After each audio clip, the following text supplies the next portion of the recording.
southwestern Oklahoma, northwestern Clay County in northern Texas, northeastern Wichita County in northern Texas, until 4:30 p.m. Central Daylight Time.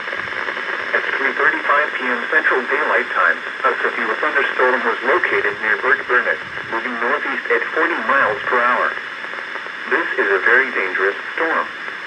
Hazard: baseball-size hail and 60 miles per hour wind gusts. Source: radar indicated.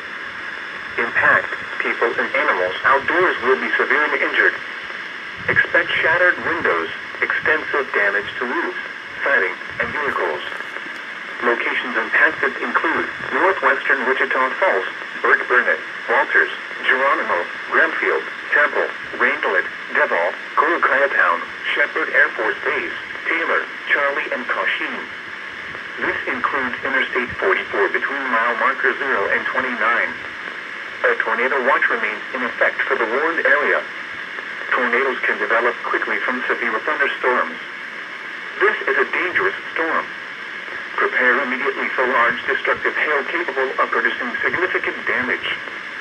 People outside should move to shelter inside a strong building and stay away from windows.